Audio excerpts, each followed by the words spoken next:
Explore Japan's unique car culture on samurai wheels. Test the latest models, follow environmental trends, and take a peek into the lifestyles of car lovers. Japan Railway Journal investigates the country's legendary rail system. Find out what makes Japanese trains fast, safe, and efficient. Samurai Wheels in Japan Railway Journal, Thursdays on NHK World TV.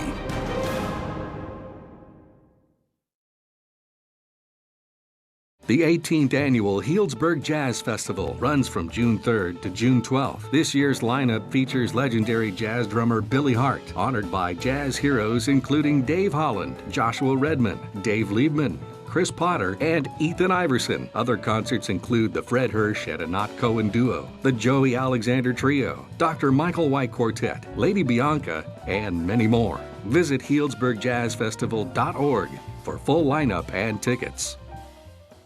What happens in Japan and Asia matters to me. And with NHK World's newsroom in Tokyo, I get the news live from Japan right at the start of my day. New ideas come out of Asia all the time. NHK Newsline reports on business, technology, and world events from Tokyo to Bangkok. Once in the morning gives me a heads up on the competition. Every hour on the hour, the news I want from Asia.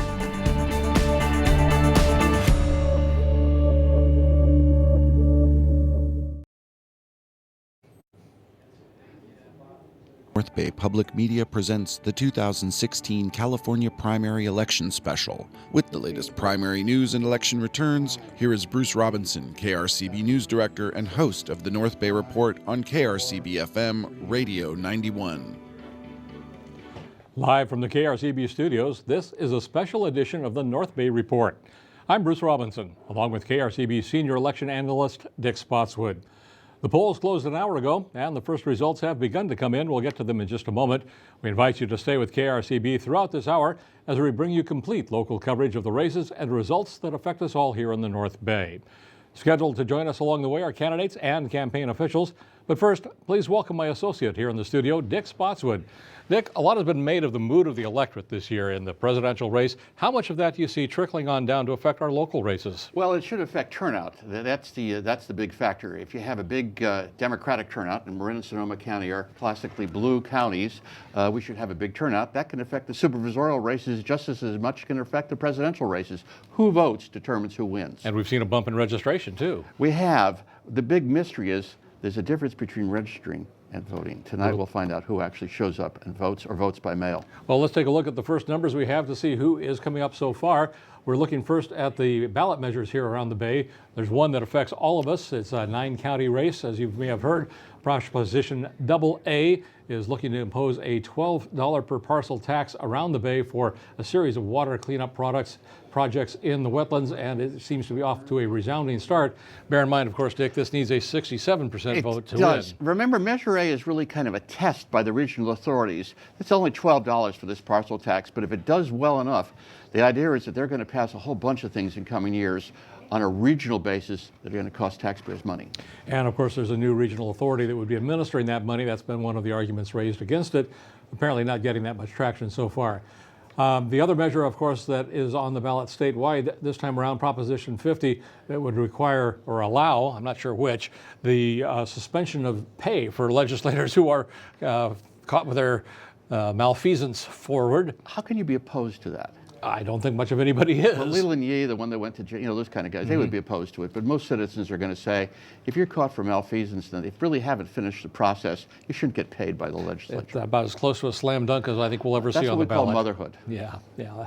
Moving on, let's look at our Sonoma County races for supervisor. In the 1st District in the Sonoma Valley area, incumbent Susan Gorin off to an imposing lead over challenger Gina Kuklis. As you can see, there's about a 20% margin there. Keith Reinhardt, the third candidate in that race, trailing badly. Noren needs a 50% turnout to win, and it looks like she's on the way to getting that. That's right. For supervisorial races, it's not really top two. If you get 50.1%, 50% of the vote and one vote, it's over. You're elected. So we probably will have a decision tonight in the 1st District, not so much in the 5th District on the far side of the county. As expected, that's going to be a tight race between Noreen Evans and Linda Hopkins, with two other candidates on the following screen. Tim Sargent, as you can see, has about 10% of the vote. Tom Lynch with 11, and Marion Chase trailing with 3. But between the third of the electorate or so that the other candidates are getting, there's no way anybody is likely to pull 50% in this one. Most of those will end up joining us in November. And we look forward to talking to a couple of them later this evening. Down in your county, Dick, we've got some interesting numbers. We do. Katie Rice is the incumbent, 55%. Kevin Haroff is a Larkspur councilman, and Frank Egger, who served 40 years on the Fairfax Council and is a sanitary district, or reform sanitary district director. The interesting thing here is, once again, Bruce, 50%, no race. The race right now is going to be determined if Katie Rice can get that 50 and 1 vote. Right now she's got it, but it's still early with only 14% reporting. This is a little cleaner than the North County race, which has a lot more faces involved. Yes, it is. But it's still a big race. This is a very big race in southern Marin County. Kate Sears is the appointed incumbent. This is the first time she's had a challenge. Susan Kirsch has run an extremely vigorous campaign against her. 1% reporting. It's too early to tell on this, but Sears certainly is smiling when she starts off with a 55% in the absentee or vote by mail count. 1%, not much to go on. So let's move on to our next race. 18% here, and what do these numbers tell us? Well, it tells us that Dennis Rodoni and Dominic Grassi are doing great. Once again, it's a 50% situation. The 4th district kind of mirrors Sonoma County's West County district, except because the areas have shrunk, parts of Nevada, West Nevada, and parts of Corona Madera. It's an odd. San Quentin is in this district. And we should alert everybody that that's only half the race, because we have another slide coming up that will show the other 4 candidates in the field. Grassi and Rodoni are both West Marin folks. Historically, this is a West Marin district. And as we said, 4 other candidates, none of them polling particularly strongly in this particular race. Over in Napa County, long-term incumbent Mark Luce is trying to hold his seat. He's facing a strong challenge from Ryan Gregory, who is a consultant and a businessman in town, and rather engineer and a bit of a technocrat has been described to me. So it looks like those two are going to be going down to the wire, and unlikely either one of them, I would guess, to pull 50%. Bruce, 94% reporting. Mark Luce and Ryan Gregory are going to face off in November. In the other district that is contested in Napa, there is a third supervisor, Keith Caldwell, who was not opposed this year, so we haven't put a slide together for him. He's a sure thing. Incumbent Alfredo Petroza, as you can see, also off to a commanding lead over his 2 challengers in that race. In Napa, Petroza was 94%, is smiling right now. As well he should be. He, by the way, is an appointed incumbent running for re-election for the first time. Right. 2 ballot measures in Napa. The first one, Measure H, as you can see, is clinging to majority support right now. That would fund a whole lot of improvements for schools, many of which were damaged in the earthquake and others which are simply old. Measure Y would raise the sales tax. The other one is a bond measure. That would help build a jail again, a new jail, which again was also damaged in the earthquake. Any extra money that comes from that over and above what is needed for the jail would be redirected to a series of children's programs. 2/3 or majority on those, Bruce? I believe those are both simple majorities. As we continue now, we have a couple of other races here in the North Bay that we're going to be following. Incumbent Mark Levine in the Assembly District that serves Marin and part of Sonoma County. It looks like he's easily on his way to re-election. Moving on, we have... Well, there's an interesting subtext there, Bruce. The question is, in the top 2 system, who comes in second? And so the Republican in that race appears to be coming second over Veronica Jacoby, who's an old-time, one-term Santa Rosa City Council member. But the fact that what Levine is interested in is who's his opponent. Yeah, it looks like the... It'll be Allen. The painting is on the wall there. Bill Dodd, as former Napa councilman, now running for a state Senate seat on a full term, and he is again in a commanding position in that race. The challenger, Mariko Yamada, not as close as some people thought that race would be. No, but are 2 Democrats going to face off in November? It certainly looks that way based on these numbers. Speaking of Democrats facing off, we have a pair here in the race for the U.S. Senate seat. Did you count the number of people on that race? I have the list here, Bruce. 35. 35. Impressive. If you can name all 35, you get the prize. How about 5?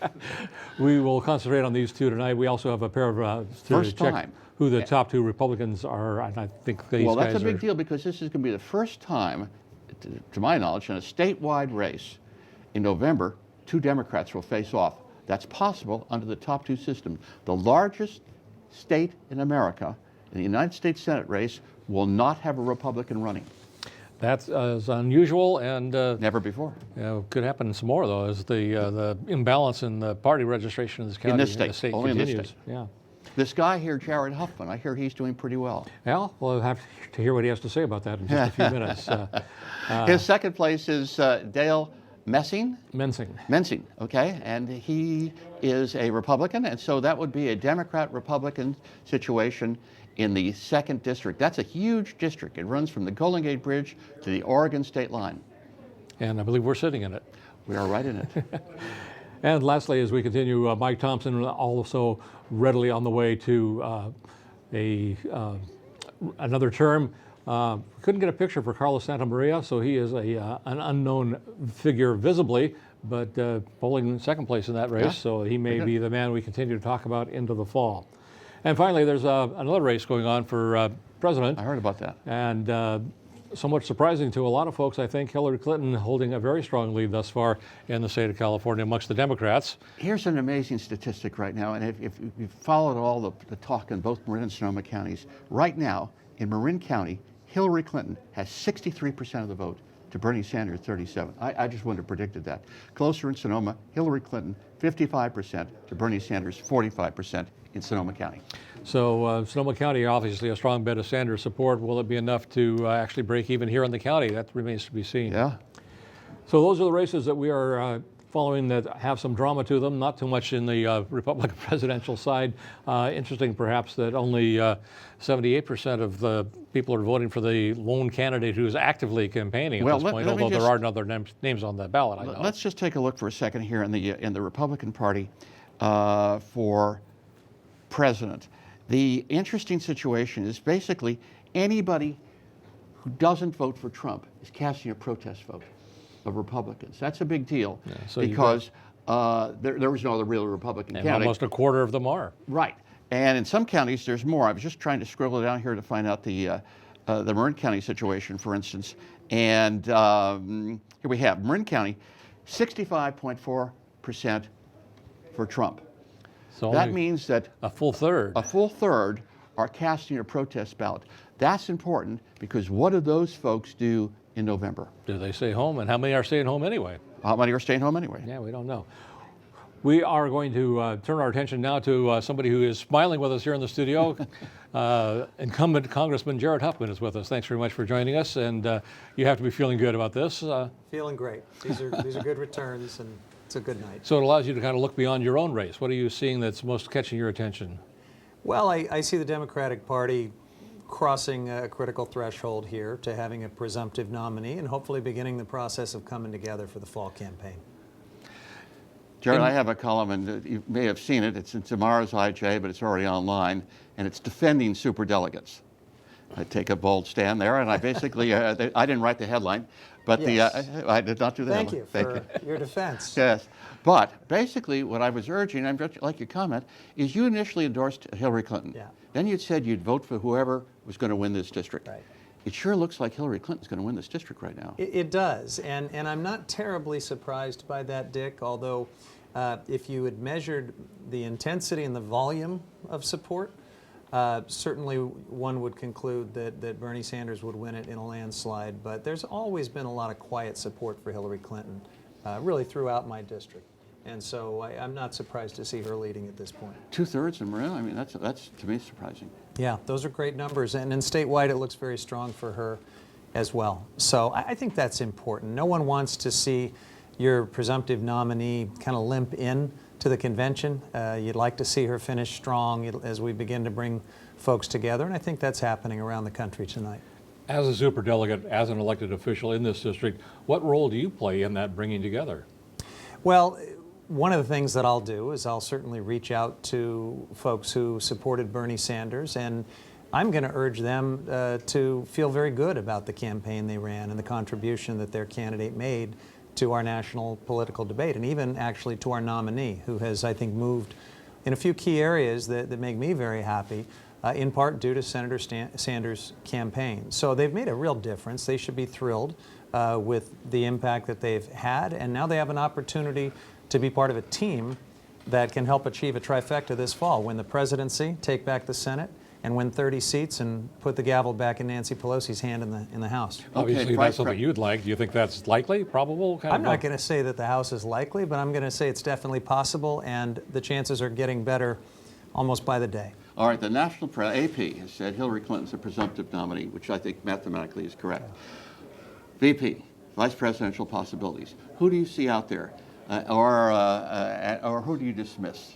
Well, I don't want to dismiss anyone, but I will say I think Secretary Clinton needs to pick someone who can help capture that energy and that youth movement and the elements of excitement that we saw in the Bernie Sanders campaign. My own suggestion would be Senator Al Franken. I think he would be terrific, and I think he would also be an incredible attack dog, if you will, on the trail against Donald Trump, using humor in a way that could be very effective in a presidential race. How about Massachusetts Senator Elizabeth Warren? I'd love to see Elizabeth Warren too. I think that would be a powerful ticket. Her politics and her credentials excite me quite a bit.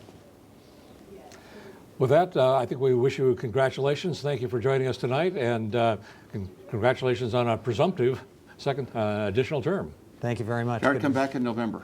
Look forward to it. Great. Thanks.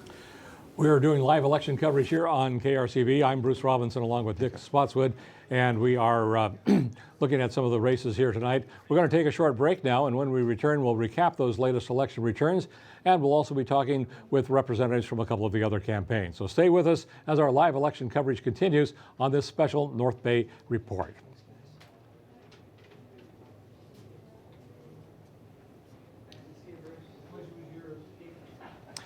I'm corrected here. We are going to look again at some of those races and review the numbers. A few of them may be changing, but some of them will be what we've seen before.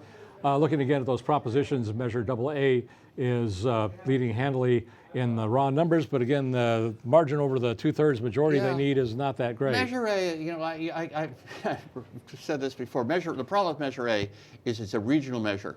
So if Marin and Sonoma County, which both, by the way, neither of whom have representatives on the authority that's going to decide where this money goes, voted no, it still passed. So the setup on Measure A is pretty tough to defeat these regional measures. I have problems with that personally. And it's skewed to the geographic concentrations of voters. Well, Measure A is heavily funded by the Silicon Valley business industry, who's very much interested in protection against climate change on their property. And the oddity of this is it's a parcel tax, $12. And people say, well, $12, but it's $12 per parcel. So your house, $12. The Googleplex in Mountain View, $12. Mm-hmm. Okay, let's move along a little quickly here. Looking at our races here for Sonoma County, we have, as we mentioned before, Susan Gorin leading with the 55% in the first supervisorial district. Gina Kuklis with about 1/3 of the vote. Keith Reinhardt trailing. Over in the 5th district, as expected, a tight race between Noreen Evans and Linda Hopkins, with half the precincts in, only 4 points separating them, and the other 3 candidates sharing about 1/3 of the electorate there. You know, Bruce, those numbers are shocking in a way. Sonoma County is reporting their votes far earlier than they ever have in the past decades. Well, again, I think we're talking about the mail-in votes ahead of time. It's becoming more and more of the electorate. Estimate the percentage? Okay. It's been as much as 2/3 in the past, so I think that's what we're seeing at this point. Moving over to Napa County, as we mentioned before, we have 2 contested supervisorial races there. One, Keith Caldwell, incumbent, is not running for re-election, so we are going to look at those Napa races now. As you see, we are heading for a showdown between Mark Luce and Ryan Gregory in the 2nd district, and over in the 4th district, where we have incumbent Alfredo Pedroza looking for a fully elected term with 94% of the precincts in. They're really getting fast over in Napa County. Mark Luce, by the way, 6th-term incumbent. Yeah, this is having a heck of a race. There is a push for some change in Napa that's starting to take a hold, so that could affect how things are going. As we see here, Pedroza likely to face Diane Shep in the runoff election there. And as we continue here, our state assembly, here's your Maroon races. Well, that's right, but it's only 14% reporting. Right now, Katie Rice is doing well, and she should be pleased with the 55% situation, where only 50% plus 1 votes eliminates the runoff. Tie between Egger and Haroff, very reputable candidates, former councilman. Egger and Haroff is a Larkspur councilman. Susan Kirsch, heck of a race. Development, planning, big issues, but the dominant issue in Marin County this year between Sears, Kirsch, and everybody else is traffic. People are upset about traffic. And how much can a supervisor do about that? Quite a bit, actually. And not to advertise ourselves, but the Independent Journal will be having a television show on traffic and transportation. Lots of folks feel that they have not done enough to address auto traffic and have promoted bicycles and walking and buses over auto. That's kind of been the beef. Let's quickly wrap up our next couple of races here. Mark Levine easily on his way to a runoff with apparently Gregory Allen, although that one is narrowing just a little bit in the second place contest. And on the races that people have been following on a broader basis, Bill Dodd and Marika Yamada for the State Senate District 3 race. It appears it will be down to the two of them. Again, that's not particularly a surprise. And again, a pair of Democrats facing off. Democrats, that's right. And a pair of Democrats, as expected in the state Senate, the U.S. Senate race statewide. Likewise, in the presidential race, we saw a moment ago that Hillary Clinton has been running stronger than some people expected, given all the noise that... Very strong. 65% in Marin County for Hillary Clinton over Bernie Sanders, who had a big local operation. Very surprising. Yeah. Seems to be a good year for women in politics. I think that's true both statewide and here in Sonoma County. As we've mentioned, a lot of the supervisorial candidates are women, and we have one of them on the set with us now. And Noreen Evans, thank you very much for being with us today. Here, thank you. So it's been a long time since you ran for supervisor. How does it feel different this time? Well, I've got a few years in government under my belt since then, and but you know, pretty much it's the county, and a lot of the issues remain the same. Housing, for example, road conditions, traffic, as you were talking about. Yeah. Housing has kind of surged to the forefront this time. Certainly, yeah. Well, I mean, we're in a crisis. Sonoma County really is in a crisis as far as the lack of affordable housing. Yeah. Mm-hmm. Noreen, you're not unusual in a way that you served in the state senate, and the movement of legislators to county supervisor office is not a Sonoma County phenomenon. No, it's not. It's a statewide phenomenon. Yes. Why? Well, because of term limits. People cannot stay very long in the legislature, and local government really is where a lot of change happens. So you're seeing people such as Sheila Kuehl running for supervisor. Joe Simidian did this? Joe Simidian did this in Santa Clara. Yeah, there's a number statewide.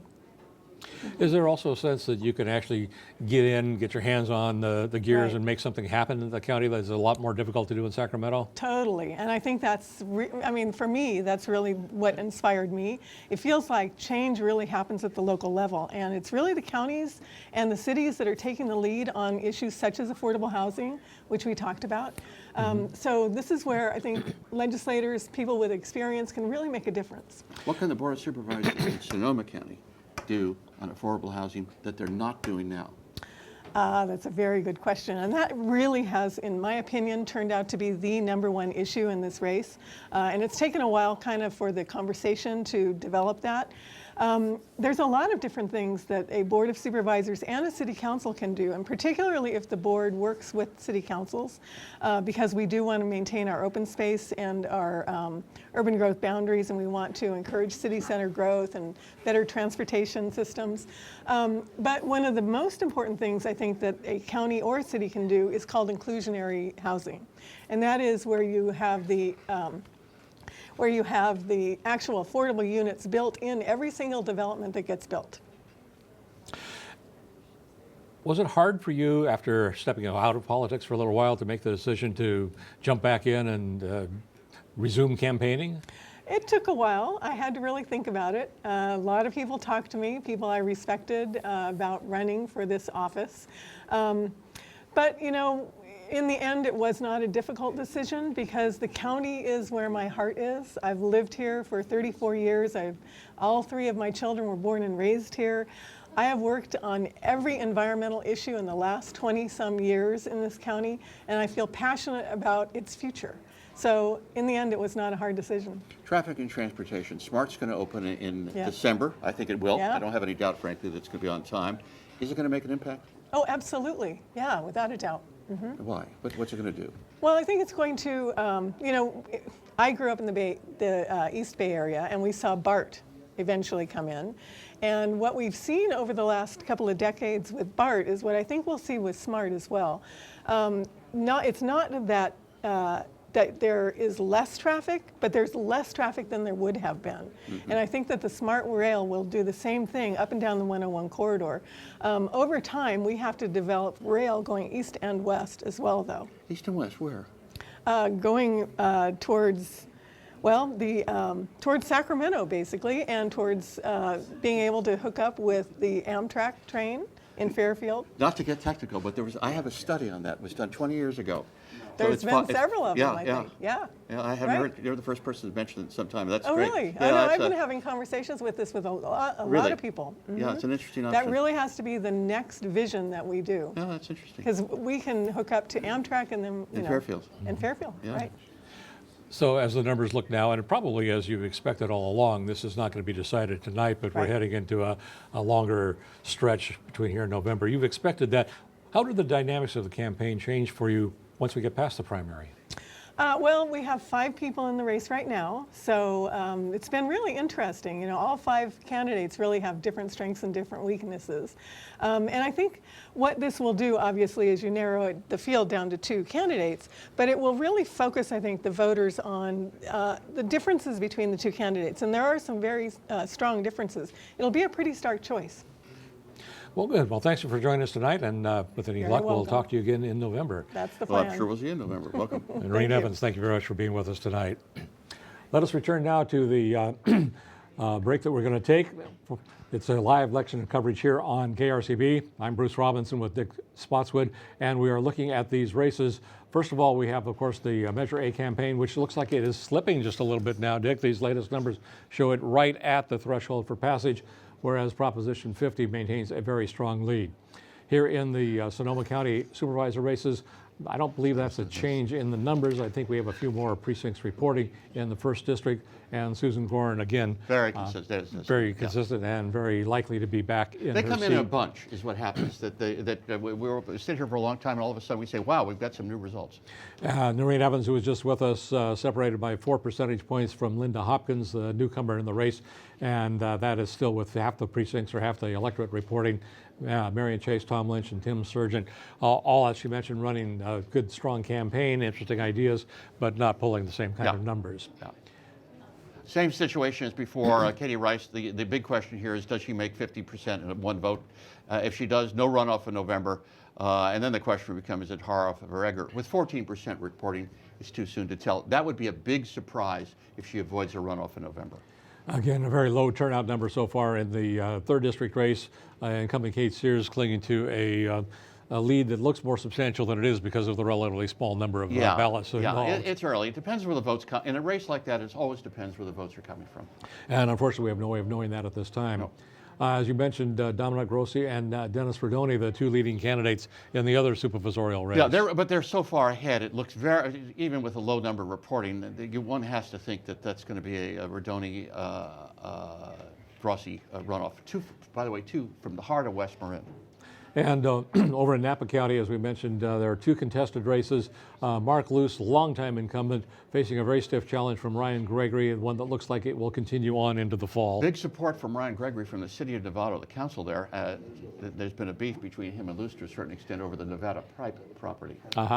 And in the other supervisorial race, appointed incumbent Alfredo Pedroza well on the way to being elected back to that office. It looks like he will face off with Diane Shep, who is a part of the Vision 2050 group over in Napa that is questioning some of the expansionist of the vineyards there. How much longer can that go on? The real race in the 10th Assembly District was to see who would be number 2 in the top 2 race with the Republican. The Republican registration in the North Bay is about 19 to 21%, and he's pulling that registration. So it depends if Veronica Jacoby can chip away at any people who are dissatisfied with. Yeah, looks unlikely. Okay. All right, it's time now to remind you that this is KRCB's live election coverage. I'm Bruce Robinson with Dick Spotswood, and we're going to take a short break right now. When we return, we'll give you the latest numbers that may have changed by then. Right now, take a look at this. The biggest change going on right now in the California electorate mirrors what's going on in the general population of California. California has become a minority-majority state, with the plurality of the people living in California now being Latino-Latina. The presidential campaign of Donald Trump has energized Latino voters to register to vote in protest of his policies, many of them for the very first time. This very large group of people who has traditionally not voted at anywhere near the same percentage of the population as African Americans, Asian Americans, or whites is now going to be voting. Because of the number of them, this could have a mammoth impact on local elections, statewide elections, as demonstrated by the leader of both houses of the California legislature, are now Latinos. So this is the direction we're moving, and it's going to have an impact all through the state. Turnout spikes, and so typically what we see are low turnout elections on local issues within the county, and then we get a higher turnout in primary elections and the highest turnout in general elections. The three major candidates in the presidential race elicit strong reactions from a new and growing minority-majority California. But we've got these two additional factors. One that is inspiring antipathy with Trump's comments about Mexicans, and one that is inspiring kind of idealism to younger people in general, which is Senator Sanders. And then you have Secretary Clinton, who has a long record of promoting civil rights. Welcome back to KRCB's live coverage of today's California primary election. I'm Bruce Robinson, along with Dick Spotswood, and right now we're going to talk about Measure A. We have joining us here in the studio John McCall, who's from the Sonoma Land Trust and has also been involved in the steering committee behind that campaign. It's a big threshold to get to that 67%. You're kind of hovering at that number right now. How do you think it's going to play out? Well, unlike the other candidates, for people running for office, you know, a majority vote, we need a 2/3 vote. And we're, like you said, we're hovering right around 67%. You know, this is a 9-county election. This is the first time this has ever happened. Well, it's actually the third regional measure. It's the third regional measure that's happened. I stand corrected. Measure A, I forget them. Well, this is double A. There were toll measures for the Bay Bridge. Okay. Bay Bridge. I stand corrected. So we had that. That's kind of funded a lot of stuff. Actually, some smart stuff was funded by the regional measures before. This is the first time that's been an environmental measure, I think. Right, exactly. So we're looking at voters across 9 counties. It has to be a cumulative vote total. It doesn't have to be 2/3 in every county. So the counties with the larger electorate, San Francisco, San Mateo, Alameda, Santa Clara, are looking good. They're all over 70%. So we'll be watching this, if not through the night, maybe even longer. Do you have a sense of where the numbers so far have been coming in the greatest numbers? Coming in strong in San Francisco, Santa Clara, and Alameda, all over 70%. And we have a large share of those electorates? Pretty much about 50%. Mm-hmm. We're looking at 50% of the vote total so far. Yes. One of the criticisms in the North Bay has been that on the governing board, it's an indirectly appointed governing board. But there's nobody from Marin County or Sonoma County on the governing board. I believe there's somebody from Napa County. Correct. Correct, yeah. The fear is indirectly elected multiple times. The ABAG or MTC appoints is ABAG appoints? ABAG. So ABAG board appoints the members of this governing board. So ABAG's an appointed board. So it's an appointed board appointing an appointed board. The question is, how far do we get away from the electorate and it doesn't make sense? Well, the good news is that the Restoration Authority that's going to fund this work it was created in statute, and it's very clear that it's local elected officials. So this assertion that it's going to be folks who aren't accountable to the public isn't true at all. It's local elected officials, it's county supervisors, it's city council members. So our own supervisor, Susan Gorin, has expressed interest in being on the Restoration Authority board. Supervisor Caldwell from Napa is on it now. If he steps down, she's put herself in line. We have a lot of great projects ready to go in the North Bay. I'm not worried that we won't get representation. The Silicon Valley has been very supportive of this. Yeah. The criticism, of course, has been it's a parcel tax, $12 on Bruce Robinson's house and $12 on the Googleplex. Right. Why that? Well, spreading, first off, the issues for the Bay affect us all. And this was a 10-year in the making effort, looking at all kinds of different funding measures. No one likes to be taxed, whether it's a parcel tax, a sales tax, income tax. This measure, the parcel tax at $12 a year, polled the highest for several years now. It had the most voter support. Spreading that cost across all of us and using that money to raise more money, state money, federal money. We raised $500 million over 20 years. We'll use that to leverage the ability to raise hundreds of millions more. Assuming it passes, how soon do we see what the first projects are going to be? How soon does work on those projects actually get started? Yeah, well, I'm not exactly sure when revenues start to come in, but we have projects ready to go here in Sonoma. There's over 30,000 acres of wetland projects that are already in ownership public agencies, private agencies like Including ourselves, the yours. Land Trust. So we have land that is ready for the restoration dollars. So we would hope within a year or two we're ready to go. Your project at Sears Point has been kind of the poster child for this whole campaign. It sure has. And that was a $20 million project. It took us 10 years to raise that money. If we had Measure AA, we would have used that to maybe get $1, $2, $3 million. It would have sped up that whole process. And there's more ready to go right on our own. What's the theory on apportioning the money between the various regions? It's a per capita, well, half the money, so 250 million of the 500 million is per capita. So that will go at a percentage to each county based on the number of people that Sonoma's population versus the whole 9-county region, exactly. the percentage, and they exactly. So that's half the money. The other half is competitive. So we get about, of the 250 million that's apportioned per capita, the North Bay counties are going to get 45 million. Then we're going to be eligible for a competitive share of the other half of the money. When do you think you'll know if it comes down to the wire? Are we going to have to wait for a counting of all the late trickling in absentee ballots to see which way the... Our theory was that if we had 70% by, let's say the end of the night tonight, we could feel quite confident. If we're under 70%, we're in for a long haul, counting those absentees and waiting. It's a little margin there. It is a tight margin. Yeah, two-thirds is tough. Yeah, we're looking probably, tenths of a percentage point at this point. Really? Yeah. Well, thanks for coming in to Thank you both. talk with us and Appreciate fill us in on some of the mechanics. You're in better shape than a lot of these candidates. You'll know tonight. That's or, right. Or in the next couple of days. That's you don't have to worry about a runoff in November. That's right. Yeah. Again, John, thanks very much for being with us, and you, good luck to you as the numbers come in. Thank you. Let's review those numbers now, just in case things have changed while we've been chatting. As you'll recall, we are starting by looking at Measure AA, and one of the things that we see there is that it is hovering right at that threshold that we are looking at right now. And so we are, can't tell where that number is coming from, what it's composed of. And as we mentioned a moment ago, it's likely to be late in the game before we know how that one plays out. Not so with Proposition 50. That one seems to be pretty clear. Again, in the first supervisorial district, Susan Gorin seeking a new term, and looks like she is well on her way to doing that, although she and Gina Kuklas will continue to talk about it appears, well into the rest of the year. Across the county, Linda Hopkins and Noreen Evans, we haven't seen that number change in a little while, but as expected, they will be the candidates moving forward.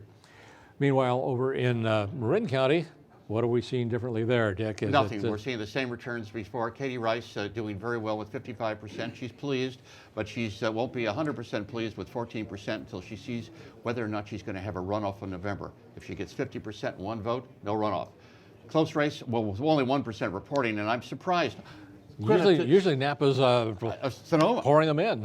Kudos to Sonoma County. We usually sit here and bemoan the fact that Sonoma's reports are late, and Marin is so wonderful. This year, 1% of returns in the 3rd Supervisorial District. That's Southern Marin County. They don't have very far to go either. Linda Roberts is the registrar. She needs to get up to Sonoma County standards. We are seeing some slow reporting all over on the state, but Sonoma County usually is amongst the leaders in that unfortunate category. Yeah. As we see in this race. Rodoni, by the way, is the only of the 8 people running in the 4th district, the only one's an elected official. He's been for 20 years a director of the North Marin Water District. Dominic Grassi was president of the Farm Bureau and a real rancher. I mean, we have people running for office in both counties that say they're ranchers. Grassi really goes up in the morning and milks the cows. Yeah, and usually that's where it tends to be a little more conservative base. Grassi was, until very recently, a Republican. He's now a declined estate. Okay. Moving on over to Napa County, as we mentioned, Mark Luce has been on the supervisorial board there for most of his adult life, I think. Okay, well, certainly in recent decades. He's going to have to fight to keep it there, it looks like. For an incumbent in a 43 to 43% race, it would make most incumbents very nervous. Yes. Alfredo Pedroza does not appear to have reason to feel nervous tonight. He should be smiling. And I think he is, as we can see in the picture there. And at this point, we're going to cut away from the numbers here. We have seen very little change late, so let's... I have one oddity for you. Yes? In the presidential election in Marin County, where Donald Trump is only getting 65%, John Kasich, who is not in the race... But is still on the ballot. ...is getting 23%. He's leading the field of non-Trump Republicans. And so I imagine right now he's wishing the California primary had come a little earlier. Yeah, it could have been helpful to him. And we see, we mentioned Mark Levine is easily leading in his race. The trick there is for who comes in second, because it's a top 2 race. And wrapping up our last couple of slides, Bill Dodd and Marika Yamada headed for the runoff, it appears, in the District 3 campaign in that seat. Again, a pair of Democrats facing off in the final. Another pair of Democrats in the Democratic race for the Senate seat. That's going to be the deal. 2 Democrats running for the United States Senate. And first time in the nation. Yeah. For those who haven't been following it, as we continue on to the presidential race, Hillary Clinton making a stronger than expected showing in California tonight. Yeah, especially the North Bay. I'm just shocked by the North Bay numbers, but 63% of the vote in Marin County going to Hillary Clinton and 55% of the vote in Sonoma County going to Clinton. That's a that's a surprise. That's a surprise, yes. Bernie Sanders had a very active campaign. Yeah. The fact that the last 48 hours, 24 hours even, when the Associated Press announced that Hillary Clinton was the presumptive nominee, tonight, I don't know if you heard it, I think it was on NPR, that she basically did her victory lap at 7:30 in Pacific time in Brooklyn, New York. And finally, we talked a little bit about it. You just mentioned in Napa County, excuse me, in Marin County, how the no Trump votes are perhaps the more significant respect in the Republican primary. Right now for Trump in the Republican primary. That has to mean that basically a third of the Republicans cast a protest vote for a candidate who's no longer in the race. The question is, do they turn to Trump in the election? Do they turn against him and vote for a Democrat? Or more likely, they just sit it out? That's something we'll tell you all about when we come back for election reporting in November. Right now, we're going to talk to another of our candidates here in Sonoma County, a newcomer on the scene, Linda Hopkins. Thanks for being with us, and welcome to KRCB. Thank you so much. Wonderful to be here.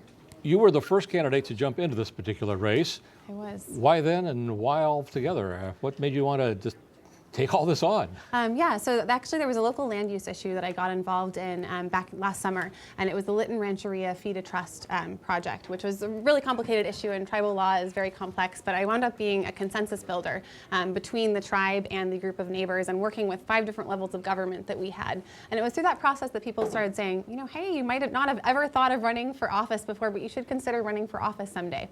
So I threw my hat in the ring early to sort of see if, you know, people were open to the idea of an organic farmer running for office, and people really responded positively, and so that's what's kept me in the race. What's been the biggest surprise for you getting into this whole process? I would say both the negativity as well as the support. Running for office is not for the faint of heart, and there's quite a bit of mudslinging that happens. I'm really proud that we have run a tremendously positive, message-focused, policy-based campaign. And so I think that people have really responded positively to that, particularly when we have such a negative tenor on the national level. You look at the presidential election and how ugly that has become. I think people are really open to the idea of, let's work on solutions. Let's bring together divergent interests. Let's move beyond some of those old political battle lines and into a more productive future. You have a very diverse, sprawled out district. Are you seeing geographical disparities in how people are reacting to various issues within the district? We have a tremendously diverse district, and I would say that there are just very different concerns in different areas. I mean, you look at Southwest Santa Rosa, where we have tremendous challenges in terms of, you know, a very urban community, tends to be low income, very socioeconomically, I would say, depressed compared to a lot of the district. But then at the same time, you also have actually a socioeconomically depressed area in the Russian River as well, but that's very, very rural and entirely unincorporated. So there are some similarities, but very different needs. I would say homelessness is an issue that is sort of throughout the district that we really need to work hard on addressing. You know, the Russian River area has been for a long time. I've lived in this area my whole life. Depressed, economically depressed.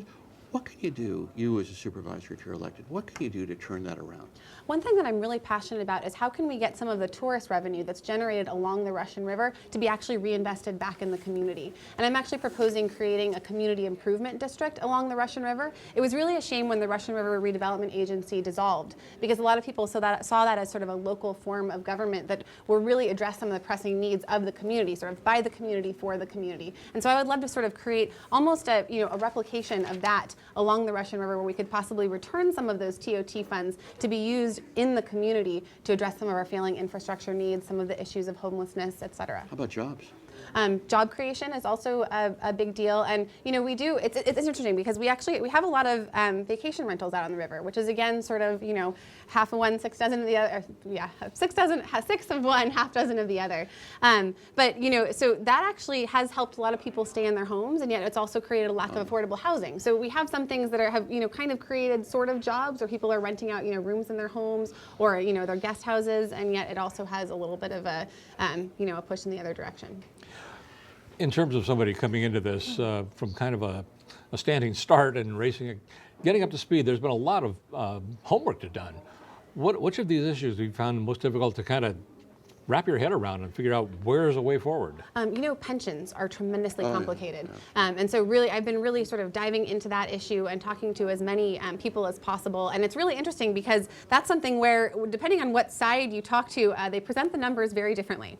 And so, you know, really trying to sit down and get to the bottom of that, and then also juggle the different levels of regulation that are involved and the different entities. It's a very complex issue, and I think we really need to work on reform. Pension reform. Did the public get it, though? Does the public understand the potential problems that the County of Sonoma, Marin, the state of California might face? I don't think so. I think that, you know, partly because the county budget is so complex and that it's really hard for the average citizen or residents to really wrap their heads around it.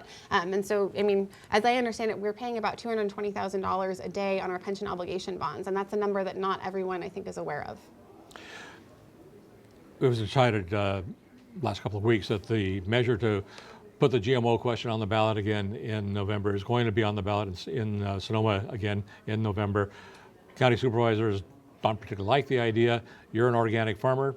What's your view on it? I'm really passionate about preventing trespassing, essentially, on your property. I mean, the biggest thing is that if you have a conventional farmer who is growing GMO seed and the wind or a bee or an insect, you know, pollinates that into the organic farmer's fields, it actually contaminates your crop, eliminates your organic certification, and you actually have no ability to prevent that as a local farmer. And so I think the GMO ban addresses that problem, which is an important step in the right direction. So ban GMO countywide?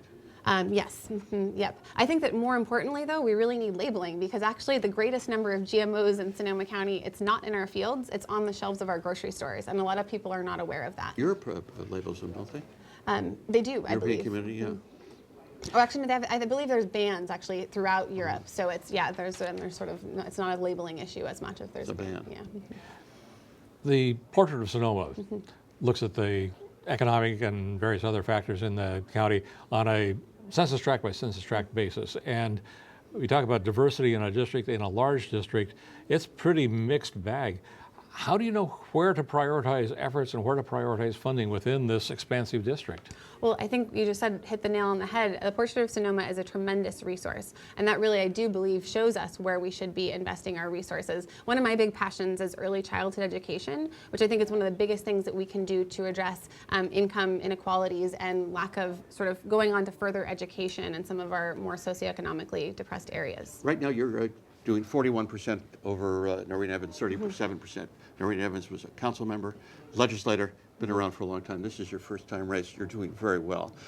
What do you need to do between now and November to consolidate the voters who didn't vote for either of you? I think that I need to work really, really hard, which is what we've been doing, you know, for the past 6 months. But my goal is to knock on every single door, and the doors that I can't knock on, because this is West County and we do have a lot of doors that are pretty unreachable, I'd like to phone call them. So in my mind, it's just getting to know everybody and letting everyone get to know me. And I think that once we kind of have that relationship established, I'm hoping that they'll vote for me in November. Well, it looks like the people are going to have a chance to make that decision, and you've got to be pleased with the way it's showing up so far tonight. Very much. But, you know, more than pleased, I am so humbled and honored. I really, truly am. I mean, even though it's my name on the ballot, it takes an entire village to run a campaign, and our volunteers are fantastic, and we just assembled this very broad coalition of different types of people who all just believed in this thing that we were creating, this idea of working together, this idea of outside of the box policy solutions. And so I'm really proud for all of their support. And yeah, we'll welcome you back in November, when we'll see a runoff between you and Noreen Evans. I look forward to it. It was so nice to get to know you guys a little bit. Thank you. Thanks very much for coming down. We're going to continue now with the election results that we have come through so far. We have a whole host of races that we're looking at, so let's run through those numbers once again. Getting closer. It is getting a little bit closer, and we're not, again, able to tell where those ballots that have been added to the totals there are coming from. As we said when we were speaking to the campaign representative, this is one that probably may not get decided tonight, maybe not even tomorrow. Well, John McCall said if it's within fractions, he's going to get nervous. If it's 70%, he's going to sleep well. John McCall from the Sonoma Land Trust, who was just here, it's within less than a fraction, so pretty tight. And of course, Prop 50, as we've talked about, looking at the penalizing of misbehaving legislators, lots of public support for that one. I'm always quite curious who votes no. Well, some people always just vote no regularly, so not necessarily comment. In our first supervisorial district here in Sonoma County, up to 61% reporting now. Susan Gorin, Gina Kuklis, and Keith Reinhardt. Those numbers in percentage terms have not changed throughout the evening. So barring some big upheaval in the remaining 40 or 39%, they will be running off Kuklis and Gorin in the fall. Linda Hopkins and Noreen Evans, we've seen this 50% number all night so far. And again, predictably, they will be the two candidates who will see the continuation of their race into November. Tom Lynch, Tim Sargent, and Marianne Chase, the remainder of the candidates in that field. Tom Lynch, by the way, is a county planning commissioner. I think that name recognition has helped him a little bit in that race. Name recognition is a big factor. That's got to be helping Katie Rice as well, I would assume. It is. The 43 precincts reporting, which is 43 precincts, not 43%. 14% of the vote plus the absentees. Still very early. Once again, Marin County's vote tonight is extraordinarily and historically slow.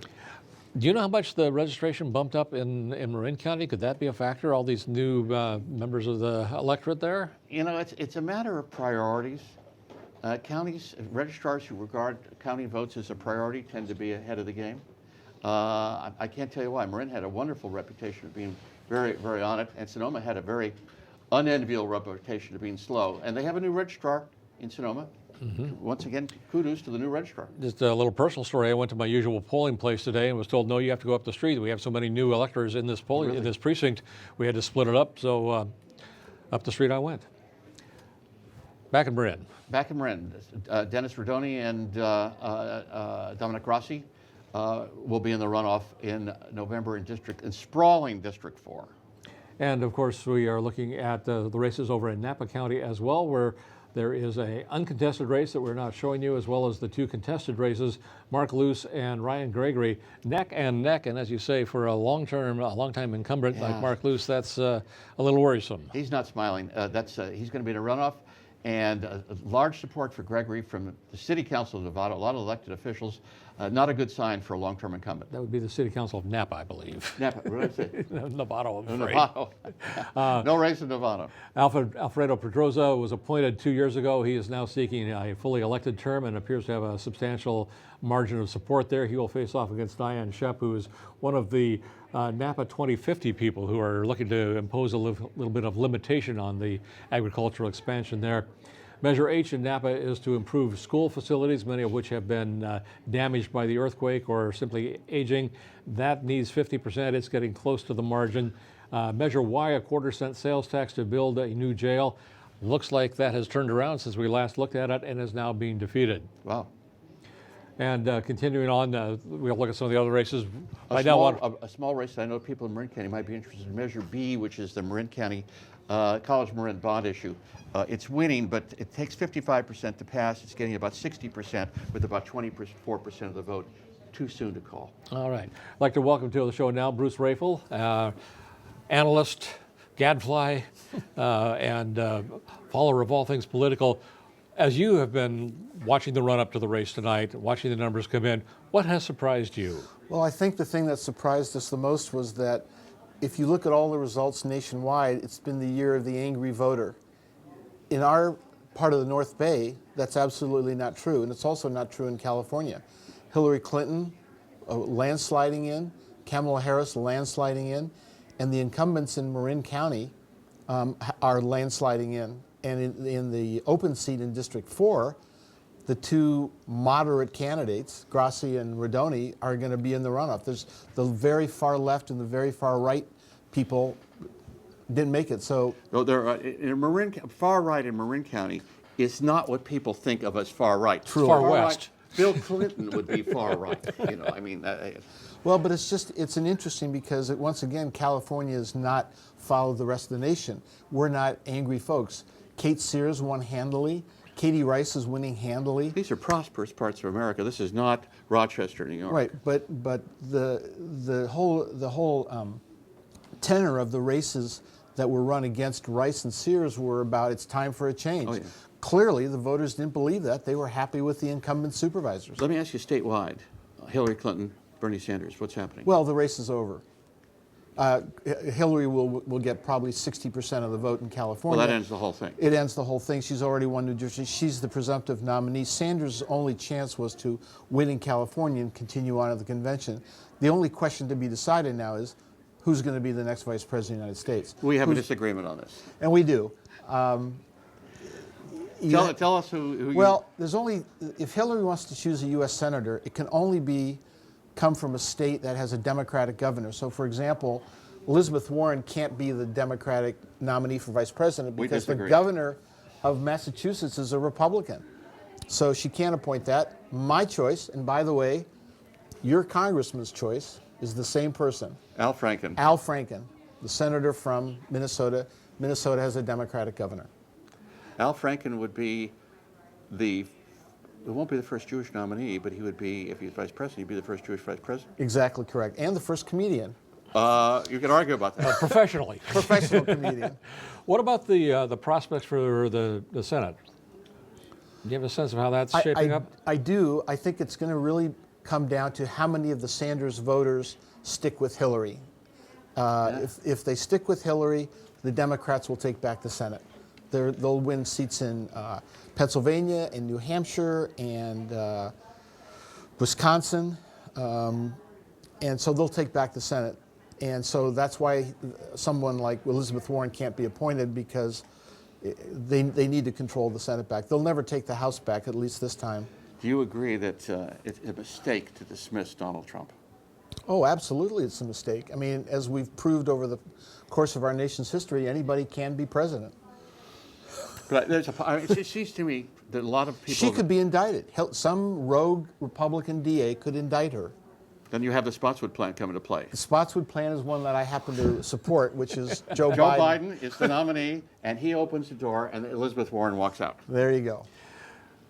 Well, if we're speaking practical matters, I'd like to bring it back to California. You mentioned again how Democratic incumbents in California have been doing so well. What does this mean in terms of the makeup of the legislature as we look forward? Have you got a sense of, is there going to be even more imbalance? I've been looking, actually, if you look at some of the races, the moderates did pretty well this time. There weren't races that were contested there's one race in Los Angeles which will turn from a moderate to a liberal Democrat, but that wasn't unexpected. The most interesting race in California in November will be the U.S. Senate race, because there'll be 2 Democrats, and the question is, who are the Republican voters going to vote for? I can answer you who the Republican Party is going to help win. Well, it won't be Kamala Harris. It will be Loretta Sanchez, because I asked Jim Brulte that very question. Well, I think Loretta Sanchez has an excellent chance of being the next U.S. Senator. And we can find out about that, I guess, when we do this all again come November. I can't wait. Bruce Ravel, thanks very much for being with us tonight. And with this, we've come to the end of our live election coverage of the primary today. We'd like to thank all the candidates and the other guests who've been part of the program this evening for their time and their thoughts. Thanks also to the many volunteers on our technical crew and the support team who've made everything work smoothly behind the scenes and behind the cameras. On behalf of them all and my partner here in politics, Dick Spotswood, we thank you for watching tonight, and we invite you to join us again for the general election come November. I'm Bruce Robinson. Good night. Good night.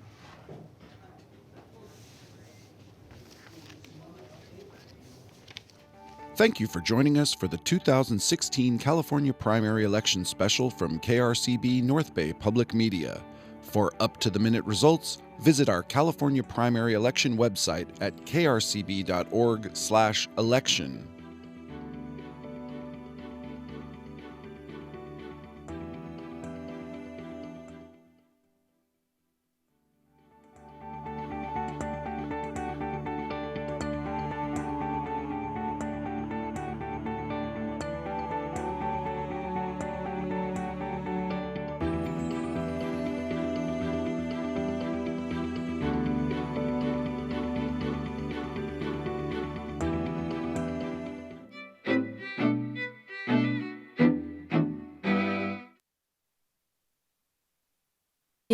Made possible by viewers like you.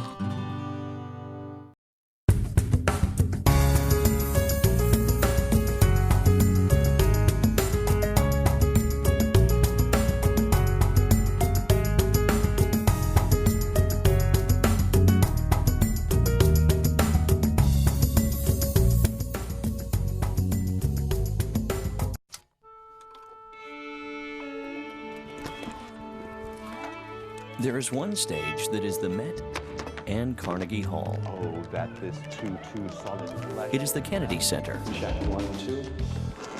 And a club in Austin. It is closer than any seat in the house, no matter where you call home.